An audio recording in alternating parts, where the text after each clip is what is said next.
కావాల్సిన అవసరం ఉంది. ప్రజల్లో చైతన్యం కల్పించేందుకు మంగళగిరి నియోజకవర్గంలో ఇంటింటి ప్రచారం నిర్వహిస్తామని విద్యా, ఐటీ శాఖల మంత్రి నారా లోకేష్ తెలియజేశారు. కూటమి ప్రభుత్వం ప్రతిష్టాత్మకంగా చేపట్టిన స్వర్ణాంధ్ర, స్వచ్ఛాంధ్ర కార్యక్రమంలో భాగంగా మంగళగిరి ఎయిమ్స్ సమీపంలోని ఎకో పార్కులో నిర్వహించిన స్వచ్ఛాంధ్ర కార్యక్రమంలో మంత్రి పాల్గొన్నారు. పార్కులో చెత్తను ఏరి శుభ్రం చేసి స్వయంగా చెత్త కుండీలో వేశారు. ఈ సందర్భంగా పారిశుద్ధ్య కార్మికుడు ఎం నాగార్జునతో మంత్రి లోకేష్ మాట్లాడి యోగక్షేమాలను తెలుసుకున్నారు. ముఖాముఖి అనంతరం పారిశుద్ధ్య కార్మికుడు నాగార్జునను మంత్రి శాలువాతో ఘనంగా సత్కరించారు. ప్రభుత్వం ప్రతి నెల 3వ శనివారం స్వర్ణాంధ్ర, స్వచ్ఛాంధ్ర కార్యక్రమం నిర్వహిస్తుందని మంత్రి లోకేష్ తెలియజేశారు. ఎకో పార్కులో వాకింగ్ చేసే మంగళగిరి వాసులకు 5 లక్షల సొంత నిధులతో వెచ్చించి సౌకర్యాలు కల్పించి ఉచిత ప్రవేశం కల్పించిన మంత్రి నారా లోకేష్ ను నేచర్ వర్కర్స్ అసోసియేషన్ ప్రతినిధులు కలిసి కృతజ్ఞతలు తెలియజేశారు. పారిశుద్ధ కార్మికులు బాగా కష్టపడుతున్నారు. ఇంకా కొన్ని ఏరియాల్లో ఇంప్రూవ్ చేయాల్సిన అవసరం ఉంది.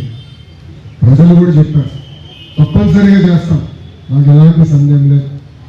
రాబోయే 18 నెలల్లో భూగర్భ డ్రైనేజ్, భూగర్భ డ్రింకింగ్ వాటర్ పైప్ లైన్, భూగర్భ గ్యాస్, భూగర్భ విద్యుత్ లైన్ కూడా మన ప్రభుత్వం మంగళగిరి కార్పొరేషన్కి వేయబోతుంది.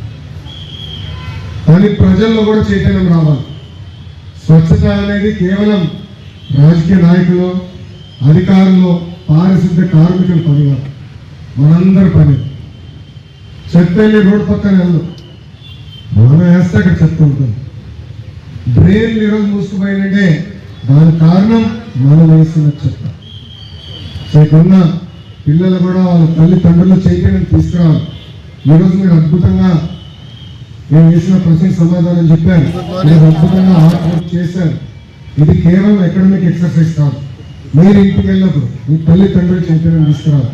తెలియకుండా ఎవరైనా రోడ్డు పైన వేస్తే ఆ చెత్త మనం ఎత్తుదాం, ఎత్తి తిరిగి చెత్త పుట్లు వేద్దాం. కానీ ఆ వ్యక్తుల్లో కూడా చైతన్యం తీసుకురావాలని ఇప్పుడున్న పిల్లలకి వాళ్ళ తల్లిదండ్రులు తెలుసుకుంటూ ఈ రాబోయే సంవత్సరం పాటు ఒక యుద్ధంగా చేద్దాం. ఈ కార్యక్రమం మంగళగిరిని భారతదేశంలోనే నంబర్ 1 నిలిచే విధంగా మనందరం కృషి చేయాలి, కష్టపడాలి, మనలో చైతన్యం రావాలని మంగళగిరి ప్రజలందరూ నేను తెలుపుకుంటూ నాకు ఇంత అద్భుతమైన అవకాశం ఇచ్చిన మంగళగిరి ప్రజలందరికీ పేరు పేరున నా ఉదయపూర్వక ధన్యవాదాలు తెలుపుకుంటూ